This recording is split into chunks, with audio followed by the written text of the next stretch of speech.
Alors bonjour à tous, bienvenue à l'ouvrage du Bois du Four. Je suis Michael Seramour, vice-président de l'association Ouvrage A5 Bois du Four. Et donc nous allons aujourd'hui visiter le bâtiment ensemble. Voilà, donc ici nous sommes dans la caponnière ouest de l'ouvrage du Bois du Four. Donc nous avons reconstitué, nous avons fait un diorama de ce qui s'est passé ici en juin 1940. Le 14 juin, l'adjudant-chef Le Calvé, qui est ici étendu sur le brancard, était observateur dans la cloche qui est au fond de la pièce. Et pendant un bombardement, il a été blessé aux yeux. Il y a un obus qui a percuté la cloche ou des éclats.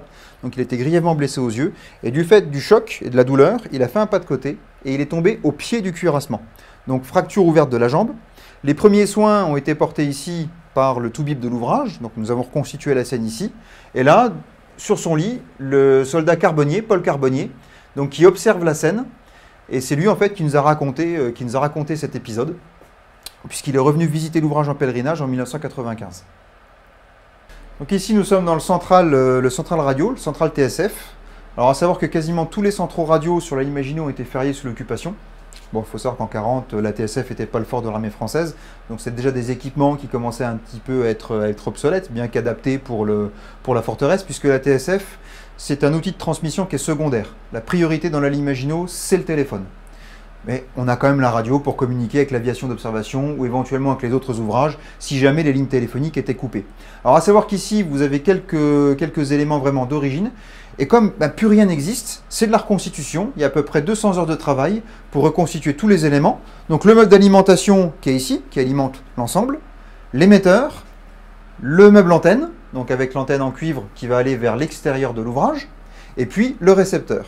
Et enfin, il y a également un coffret télécommande avec des voyants lumineux bleus et blancs. Pourquoi? Parce qu'à l'étage inférieur, on a également deux autres récepteurs qui étaient sur la longueur d'onde des forts de Latirmont et Bréhin et qui pouvaient émettre sur cet émetteur-là. Mais pour ça, il fallait, par un système de voyants, savoir si l'émetteur était utilisé ou non. Dubaï devait le savoir. Alors, ce qu'on essaye de faire aussi, c'est on a une démarche archéologique. Par exemple, dans la poubelle qui est là, on a un cendrier Le Petit Parisien, c'est les cendriers publicitaires de l'époque, qu'on a retrouvé dans la tranchée d'une casemate pas très loin d'ici, cassée. Et par le biais aujourd'hui des sites de vente en ligne, on a retrouvé la pièce d'origine. Donc voilà, c'est un cendrier Le Petit Parisien. Et ces artefacts issus des faïenceries, donc Sarreguemines, Longwy, on en retrouve souvent aux abords des ouvrages. C'était très prisé des soldats. Par exemple, ici, vous avez un Dubonnet. Alors ça, c'est issu des faïenceries de Longwy. Et on retrouve énormément de faïenceries de Longwy aux abords des ouvrages, que ce soit des assiettes, des cendriers, etc., des cendriers publicitaires, on en retrouve beaucoup. Donc c'est aussi ce qu'on essaie de mettre en valeur dans l'ouvrage. Donc je parlais de poubelle à l'instant. Voilà, alors, ce qu'on essaye de faire, on pousse vraiment le souci du détail très loin. On arrive à retrouver aux abords, par exemple aux abords de l'ouvrage du Bois du Four, les poubelles d'origine enfouies par les soldats de 1940. Et donc on récupère tous les artefacts. Par exemple ici, le bol que vous avez ici, voilà, c'est un Longwy, issu des faïenceries de Longwy. Donc à 7 km d'ici, à vol d'oiseau. Et donc à partir de là, on va essayer de retrouver le bol d'origine sur les sites de vente en ligne ou ailleurs. Vous avez un cendrier Martini également qui est là, et puis les restes de bouteilles. Tout ça, ce sont vraiment des déchets de 40. Voilà, donc ici on a la chapelle de l'ouvrage. Alors à l'origine, dans cette pièce-là, c'est un placard à balai. Simplement, c'est un cagibi. Et en fait, sur un plan d'époque, on a retrouvé l'inscription chapelle sur ce lieu. Donc le local a été reconverti. C'est une reconversion un peu improvisée. Et donc c'est ici, devant cette pièce, que le prêtre de l'équipage, il y avait toujours un prêtre dans le civil qui était mobilisé, et donc il récitait l'introïte que nous avons reproduit sur le mur. Dieu des armées fait qu'après avoir vaincu nos ennemis et les ayant tués jusqu'au dernier, nous puissions désormais vous prier dans la paix. Donc là, tous les dimanches matins, il démarrait sa messe par cet introïte. Et donc sur le mur, on a également les blessés, donc les 3 observateurs qui ont grièvement été blessés à l'ouvrage en 1940, puisque la ligne Maginot a livré le combat. Donc le sous-lieutenant Pirello, l'adjudant-chef Le Calvé, le caporal Rossi, qui tous heureusement ont survécu. Et donc pour agrémenter la chapelle, nous avons retrouvé une partie des archives de l'abbé Bachelier, qui était curé à Villers-la-Montagne en 39-40. Et donc tous les ouvrages que nous avons ici, par exemple ici il avait rédigé un cahier de chants, par exemple ici Héroïsme de l'armée française. Voilà, toutes ces archives-là, aujourd'hui, sont mises en valeur pour le plaisir de nos visiteurs. Ce sont tous des documents qui datent des années 1939-1940.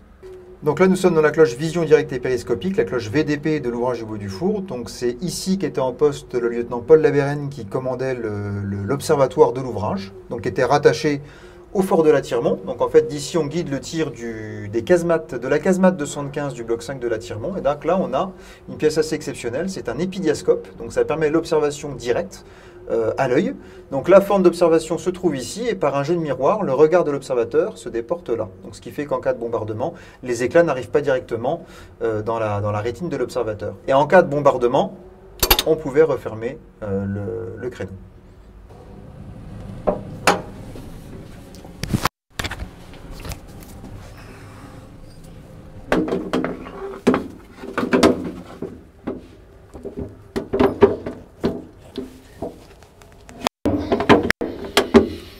On est bon.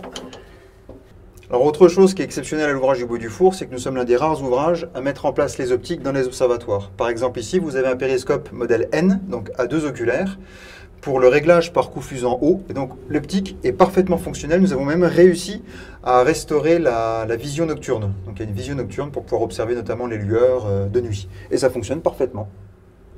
Donc ici, nous sommes dans la chambre centrale. C'est la seule vraie chambre de repos de l'ouvrage. C'est-à-dire que c'est une chambrée où il n'y a pas de créneau, il n'y a pas d'observatoire, il n'y a pas une chambre de tir. Voilà, c'est vraiment une pièce dédiée au repos. Donc c'est les Vénards qui étaient ici et qui servaient dans les chambres de tir d'infanterie sud et est.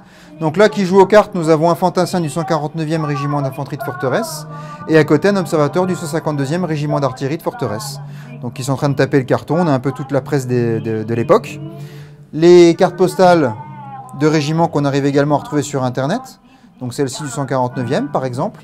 Et puis toujours les tessons d'assiettes. Donc on a ce tesson que nous avons trouvé devant le Bois du Four. Et l'assiette. Voilà, la pièce d'origine, l'assiette, qui a été retrouvée, dans laquelle nous avons réinstallé un camembert. Voilà. C'est le niveau du détail que nous essayons d'imprimer ici dans le musée. Alors quand nous avons récupéré l'ouvrage en 1992, le Bois du Four était entièrement vide puisqu'il a été ferraillé par les Allemands sous l'occupation. Donc tout ce qui est aujourd'hui en place dans l'ouvrage, du boulon jusqu'à la porte, jusqu'au mortier de 80, jusqu'au jumelage de mitrailleuse que nous avons ici, ça a été récupéré par l'association. Ça a été acheté, ça a été aussi parfois prêté par l'État, parce que nous avons également des conventions qui sont signées avec l'État Défense. Et donc ici, nous sommes dans une pièce qui a été assez peu restaurée. Ça vous donne un peu une idée de l'état dans lequel l'ouvrage a été récupéré. Donc là, tout va devoir être complètement décapé au pistolet à aiguille avec l'aide d'un compresseur et repeint avec des traitements anti-rouille. Mais voilà un petit peu une idée du chantier. Nous sommes à peu près 6-7 membres actifs à travailler dans l'ouvrage de manière hebdomadaire. Et donc ce sont des bénévoles qui grattent la peinture, appliquent la nouvelle, dégotent les pièces sur Internet ou ailleurs, font les démarches administratives pour que le musée puisse prendre vie. Alors ici, nous sommes devant le puits d'escalier de l'ouvrage. Donc c'est un puits qui descend à 32 mètres de profondeur pour 164 marches. Alors pourquoi est-ce qu'il y a ce puits? Parce qu'à l'origine, le Bois du Four devait être un ouvrage de la taille de l'ouvrage de Fermont, avec plusieurs blocs de combat. Et le chantier a été avorté, il n'a pas été achevé. Donc le puits a tout de même été prévu. Au fond, nous avons une station de pompage pour l'eau qui pouvait remonter 3 mètres cubes d'eau à l'heure et la soute à charbon pour les cuisines. Donc à l'origine, le Bois du Four aurait dû être un gros ouvrage d'artillerie, de la taille par exemple de l'ouvrage de Fermont. Donc voilà le plan initial de 1931, avec 2 entrées situées au lieu-dit Bois du Four et tous les blocs de combat situés de l'autre côté de la départementale 125. Et finalement, seul l'imposant bloc nord a été coulé, c'est l'ouvrage actuel. Et donc là, vous avez une idée de toutes les galeries souterraines qui auraient dû relier les différents points du fort. Donc, le Bois du Four aujourd'hui, à savoir que c'est le plus gros bloc par contre de béton coulé d'un seul tenant sur la ligne Maginot, puisqu'il y a 6000 m3 de béton armé. D'un seul tenant, c'est le bloc le plus massif. Donc la cuisine de l'ouvrage du Bois du Four. Alors, de même, il faut vraiment imaginer, il y a 30 ans, une pièce qui était complètement vide, à l'exception des faïenceries qui sont au mur. Alors le turquoise, c'est une commande auprès des faïenceries d'Èvres, du nord de la France. Et par contre, tous les carrelages blancs, c'est du Longwy. Donc il y a 2 marchés qui ont été signés pour faire le décorum de l'endroit. La cuisinière vient du camp de sûreté de Morfontaine. Donc c'est celle qui était dans l'hôpital du camp. Et quand parce que c'est devenu après-guerre une salle des fêtes, quand la salle des fêtes ancienne a été démolie pour en construire une nouvelle, la commune de Morfontaine nous a offert cette cuisine que nous avons réussi à ramener ici d'un seul tenant et à réinstaller. Alors comme de coutume, dans la cuisine, nous avons installé tous les artefacts de fouilles retrouvés. Par exemple, celui-ci qui est magnifique, très art déco. En fait, c'est la base d'un compotier, naturellement en Longwy, Idem pour la soupière qui est là. Et donc vous avez ici toute la collection d'assiettes, une partie de ce qui sortait des faïenceries de Longwy dans les années 10, 20 et 30. Et de même, sélectionné à partir des tessons retrouvés sur le terrain. Voilà, donc là nous sommes dans le magasin aux vivres de l'ouvrage. Donc 1 mois et demi de vivres de réserve. Alors, il y a beaucoup de choses qu'on a pu retrouver en fouille, par exemple le beau petit pot qui est là. Et puis après, toutes les conserves, ce sont de vraies conserves, bon, qui ont un petit peu d'âge maintenant, mais voilà, qui se gardent très bien et qu'on peut exposer. Naturellement, les Mirabelles de Lorraine qui sont juste ici. Hop, voilà, qui sont là. Et puis les bouillons cubes qu'on va retrouver sur le net, sur les brocantes, et donc qu'on réinstalle au fil des achats. Les saucissons, les bouteilles de vin, les œufs, puisque naturellement l'équipage avait un petit poulailler à proximité de l'ouvrage pour améliorer l'ordinaire. Voilà la salle des citernes de gasoil, donc avec la porte coupe-feu qui s'obturait en cas d'incendie, puisque naturellement c'est vraiment la partie explosive du bâtiment. Donc on a tout ce système de sécurité qui est là. Et ici la chambre, c'est vraiment le quartier des électromécaniciens. Donc nous avions l'adjudant Schneider qui dormait ici avec l'un de ses adjoints. Alors de même, c'est une pièce donc dédiée au 2e régiment du génie, c'est le régiment vraiment des électromécaniciens. Le pot de confiture ici, par exemple, est de fouille. C'est vraiment des choses qu'on a retrouvées en fouille, ainsi que les cuillères. Et après, vous avez des petites choses qui sont assez épatantes. On avait par exemple retrouvé en fouille ces petits tessons, avec, semble-t-il, un personnage qui donc montre quelque chose du doigt. Et on a dans l'association un spécialiste en faïencerie qui a réussi à retrouver sur Internet le modèle d'origine. En fait, voilà, c'est des petits bols. Et c'est la marque LSK qu'on a ici. Alors LSK, donc ça s'écrit de cette manière-là. Et on a à l'époque un jeune acteur qui s'appelait Sacha Guitry, mais qui n'était pas connu, et qui avait trouvé le slogan publicitaire, à savoir LSK, c'était ski. Donc avec le jeu des initiales. Et donc c'est une marque de chocolat en poudre qui était très réputée à l'époque. C'était le concurrent de Banania. Et donc voilà ce qu'on peut retrouver sur le terrain. Donc on a refait un petit espace, comme on est au niveau de la chambre des électromécaniciens, dédié à Peugeot pour le coup. Donc avec l'affiche Peugeot, la chignole Peugeot de l'époque, le petit cendrier Peugeot automobile Sochaux, voilà, qu'on a ici, avec naturellement le lion. Donc c'est du Longwy, ce petit cendrier là. Le cendrier c'est du Longwy, ainsi que la pendule qui est juste au-dessus. Voilà, ça aussi c'est vraiment de la faïencerie de Longwy. Et on a justement la carte postale des ateliers des faïenceries de Longwy dans les années 20-30, d'où sont sortis beaucoup de produits publicitaires, de vaisselle publicitaire qu'on retrouve dans les ouvrages. Donc juste au-dessus de la chambre des électromécaniciens, il y a le blason du 2e génie.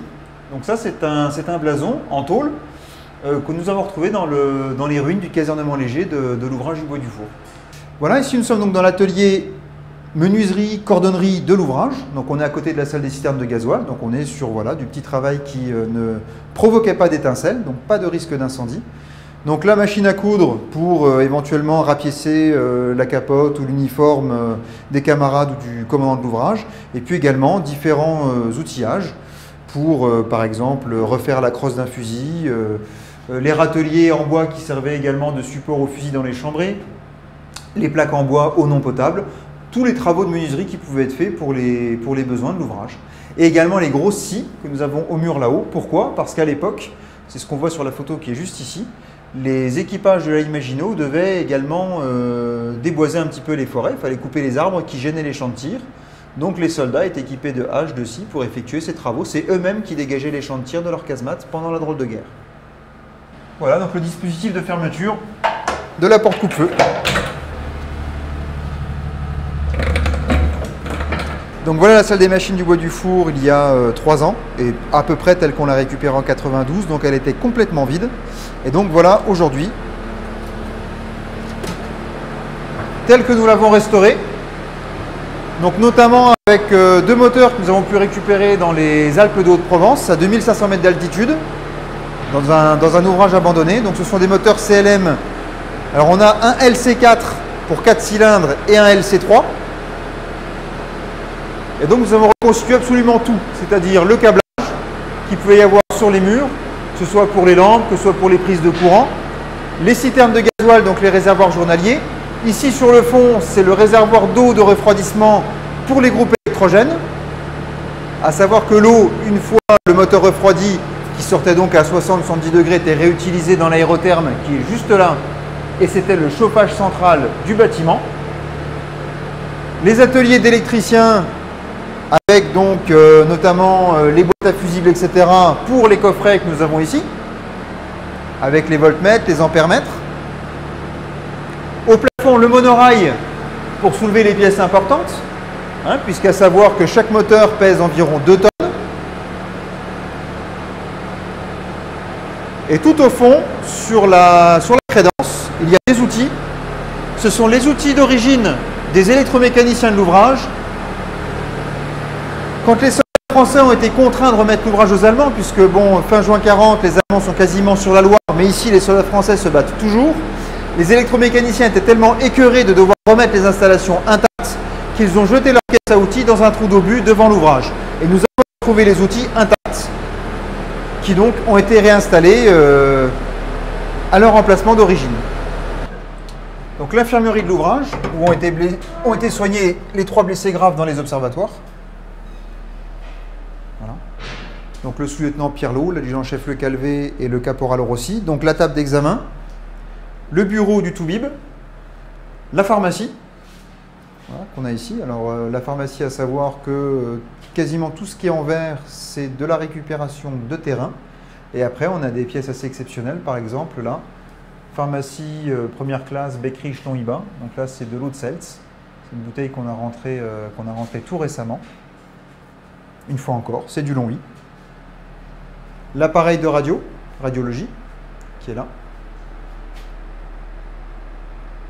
Et dans le fond de l'infirmerie, c'est la seule et unique douche de l'ouvrage. Une douche chaude obligatoire par homme et par semaine. Donc c'est une douche italienne. Et la douche servait également de local de décontamination pour des soldats qui éventuellement seraient gazés sur les extérieurs de l'ouvrage. Alors ici, nous sommes dans le poste de commandement de l'ouvrage, dans lequel dort le lieutenant de Meckenem et son adjoint, le sous-lieutenant Veit.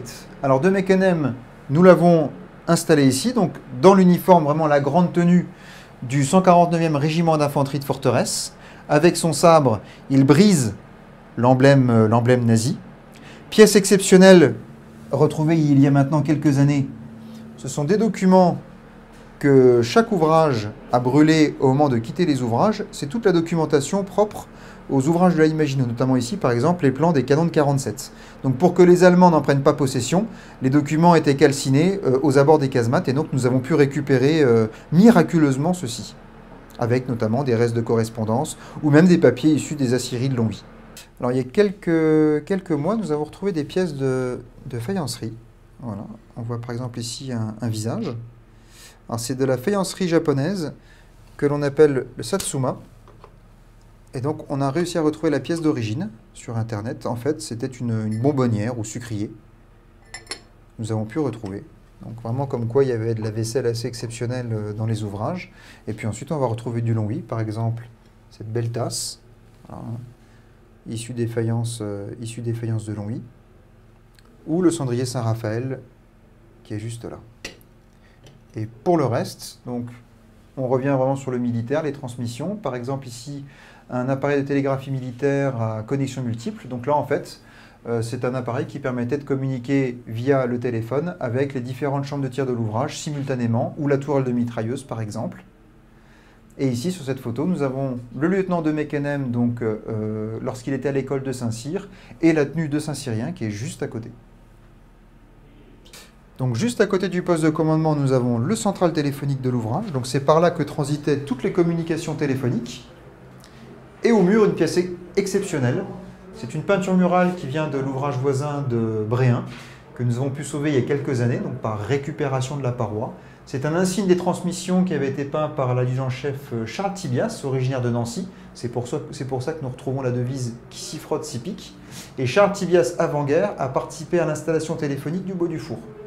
Donc la peinture est revenue ici.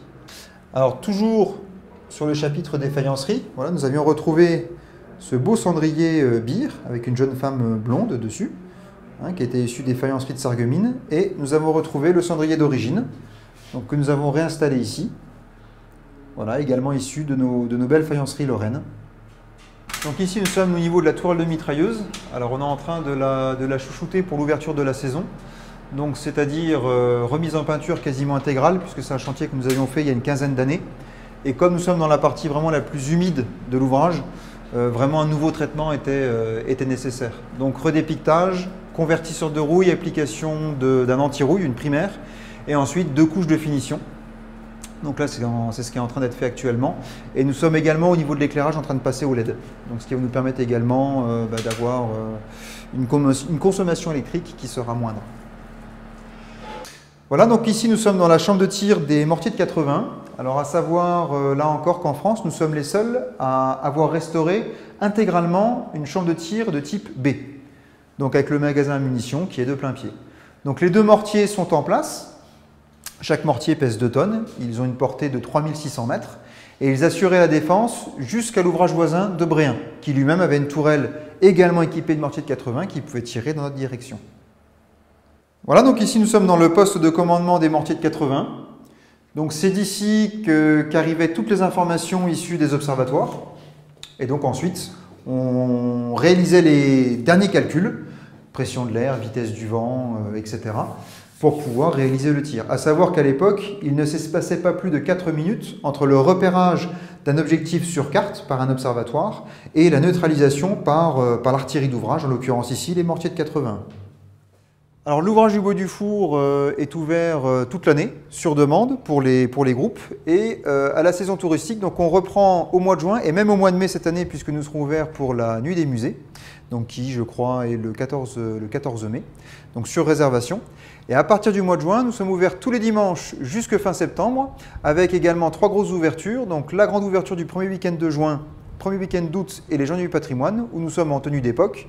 Exceptionnellement, la cuisinière de l'ouvrage fonctionne, on concocte de la soupe, des tartes. Il y a également des stands de restauration à l'extérieur. Donc c'est 2 jours, samedi et le dimanche. Et nous sommes également ouverts pour le week-end de la Saint-Nicolas, donc avec Saint-Nicolas qui distribue également des confiseries aux enfants. Pour le reste, vous pouvez nous retrouver donc sur notre site internet. Nous sommes également sur Facebook, Twitter, Instagram. Donc voilà, n'hésitez pas à suivre les activités de l'association et à venir nous retrouver dans quelques mois. À bientôt!